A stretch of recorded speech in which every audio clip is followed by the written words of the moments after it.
Assembly Election Petitions Tribunal hearing disputes from February by-election to dismiss the petition filed against his victory at the poll. Candidates of the People's Democratic Party, PDP, Olumuyiwadu, is challenging the outcome of the by-election to fill the Akure North and South Federal Constituency seat in the House of Representatives. His counsel, Olawole Abiola, in his 5 reliefs served before the tribunal, urged the 3-man panel to strike out the petition for incompetent and fundamentally defective. He also prayed the court to strike out some paragraphs of the petition which border on criminal allegations against some unnamed and unidentified APC chieftains, hoodlums, agents, thugs, and party stalwarts for not joining them in the petition. While backing his argument with 7-paragraph affidavits and written addresses, Abiola prayed for the tribunal to grant his reliefs and terminate the petition. Counsel to the petitioner, Olumide Ogidon, opposed the prayers with a 6-paragraph affidavit and written address, arguing that the criminal allegations made against the named persons has been settled by the Supreme Court judgments in the case of Obasanjo and Yusuf. And on the vagueness of his petition as argued by counsel to Mayo Kwalade, the petitioner's lawyer reinvigorated his argument with Section 285 of the 1999 Constitution as amended, and therefore prayed the court to strike out the first respondent. After the opening session, the sitting is now in trial pre-hearing session. In the meantime, President Muhammadu Buhari's reluctance to sign the 2022 Electoral Act Amendment Bill is generating ripples in some quarters vis-a-vis its implication on the ongoing political party primaries ahead of the 2023 general election. The National Assembly recently passed a bill which tinkered with Section 84, subsection 8, to allow previously barred statutory delegates vote in political party primaries, conventions, and congresses. In this report, Osrc's Richard Elesomi takes a look at the impact of the hanging presidential ascent on party primaries that has already produced flag bearers in recent days.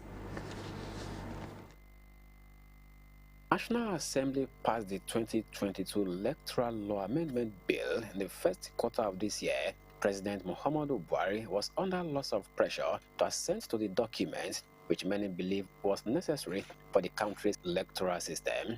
One of the major dust-generating changes in the amended document is Section 84, which banned political appointees and statutory delegates from voting in party conventions, primaries, and congresses. Statutory delegates are president, vice president, governors and their deputies, members of state and national assemblies, local government chairmen and councillors who are automatic delegates of every political parties. Subsection 8 of the provision was recently amended by both houses of the National Assembly to include previously excluded statutory delegates, but the document is yet to be assented to days after it was transmitted to the president. Notwithstanding the presidential assent, most political parties have started their primaries using elected delegates as prescribed by the old electoral law, but with controversy over the implications of the president's hesitation to sign the new amendment bill.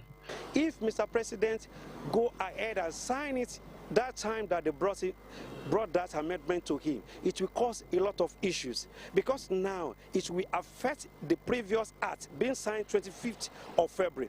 Again, the INEC will still go back and re-strategize and restructure their times and everything again.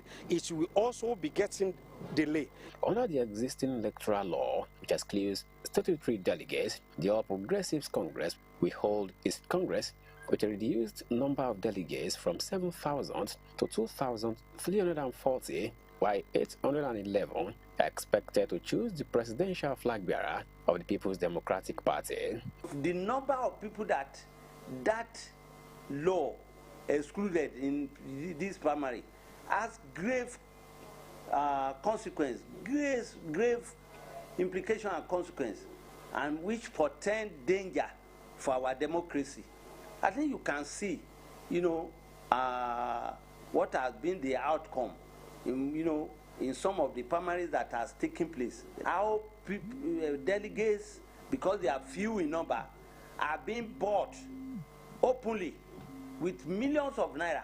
Some say the refusal served to place control of political parties in the hands of the president at the national level and governors at the state level, a situation where their wishes will covertly translate to party supremacy. With the speedy passage of the amending bill at the National Assembly, it won't be out of place to note whether the initial law was thoroughly debated on the floors of both chambers before important provisions that should have been included were ruled out. Or is it an attempt to blackmail the president? The question I've always been asking is that were they sleeping when they enacted that law?